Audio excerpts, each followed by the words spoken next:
For this workout, we're going to be doing some seated band rows, some bridges, and some bear planking. So for your seated band rows, you're going to sit on the floor and attach or loop the band around your feet. If you have something sturdy you can attach a band to, that'd be great, like the foot of a couch.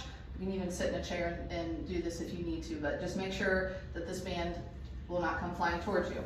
So if you're using your feet, put it right around kind of the center of your shoe or the middle of the bottom. Extend your legs a little bit, grab both ends of the band, and we're rowing. So it's just like a cable row you may have done in here. Okay, so we're pulling the shoulder blades back, shoulders back, coming all the way. If you need more difficulty, you can spread your feet further apart, or you can add things like pauses. Okay? For our bridge, a couple different variations going on. We have two-leg feet elevated. So you can use a chair like this, you can use a couch, whatever you have available to you. So if we're doing two-leg, we're gonna tuck our hips, so just like a bridge in here with the box or with the bench, slowly peeling our hips off of the floor. Next variation, as long as you've done this in workouts here at the studio, would be the same thing but single leg.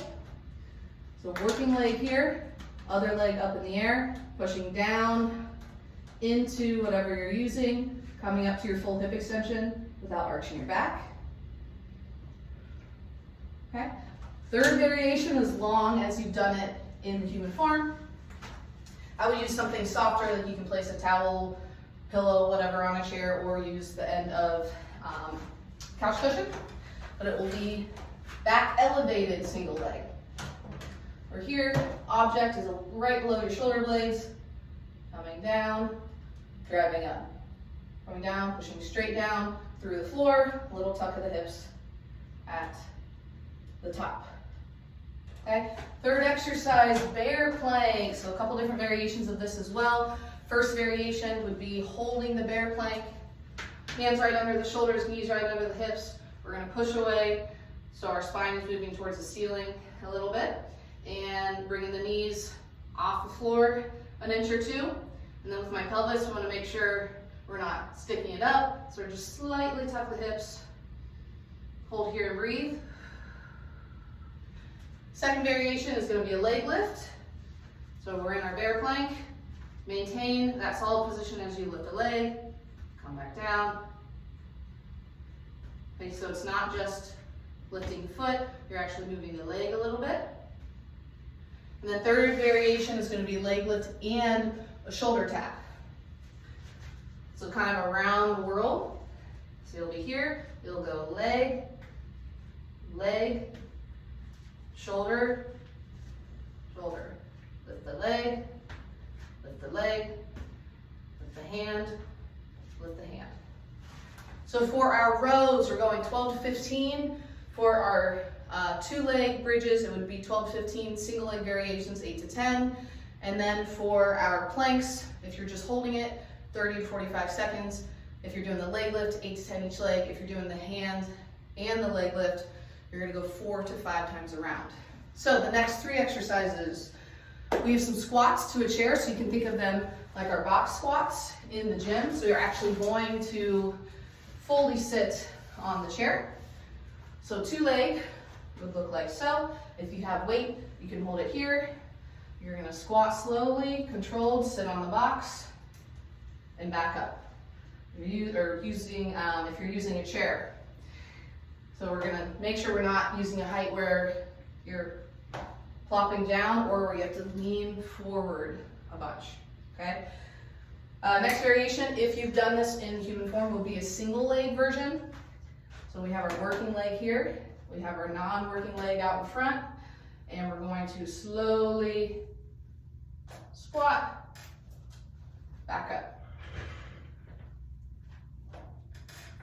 So same things apply, not plopping, using a height that's appropriate for you. Next exercise, we have some press outs. So with this, if you don't have anything you can attach a band to, you can use a door handle. Just make sure it's looped nice and tight. You can even kind of attach it on the other handle on the other side of the door. So first variation is going to be standing. So you're going to set up just like in the gym, feet about hip width apart, knees bent, core is engaged. Okay, so we're going to exhale as you press the band away from you. Inhale through the nose as you come back. Okay, so we're not just here. Second variation is going to be half kneeling. So inside knee is down. Same thing, but a little less stable. Exhale as you come out. Inhale as you come in. Making sure our hands are staying in line with the center of your body. Last variation, tall kneeling, which means down on both knees. So again, same components, just even more unstable than the standing or the half kneeling. Third exercise, you'll actually keep your band attached to whatever you're using. Okay. Chest press. So it'll be a banded chest press. It'll be a little bit of a low to high angle, not super low, but you'll step one foot in front of the other and press. Okay, so as we're coming back, we're making sure our elbow isn't flaring way up. We're not super tucking it close, so it's kind of somewhere in the middle. Last stays engaged. Think about if you were kind of squeezing the grapefruit between your arm and your side here. That just helps the movement of the shoulder. It's still a chest exercise. Next variation is going to be half kneeling. Okay, so more kneeling. Press, press. Third, least stable, or you're going to have to bring in core with it as well. Okay, so the presses will go 10 to 12 for the squats. Two leg will go 12 to 15. Single leg will go 8 to 10, and then for the press outs, we'll go 8 to 10 facing each way. For your finisher, 3 exercises: banded bicep curls, skiers, and burpees or mountain climbers. So how you would do a banded bicep curl, you're going to stand on the band, you're going to grab both ends and curl. Okay, so a single, elbows stay to the side of the body, so we're not coming here. More tension, grab down here. If you need less tension, grab a little higher. Okay? So that's going to be 10 to 12 reps on your curls. Skiers, that's our lateral movement. So your knees are slightly bent and we're landing soft. Okay? If you need a little bit of balance support, you can do a light tap behind your foot. That's going to be 8 each way, and then our last exercise will be burpees or mountain climbers. If you can do burpees, then I want you to do 10, whether you're doing them elevated or on the floor, hands down, jump out to a plank position, here, back up. If you're doing mountain climbers, again, whether you're elevated or on the floor, we'll go 15 each leg. So we have 10 to 12 bicep curls, 8 skiers each way, and then we have either 10 burpees or 15 each leg. Mountain climbers, 3 to 4 sets for your finisher, and that's your whole workout.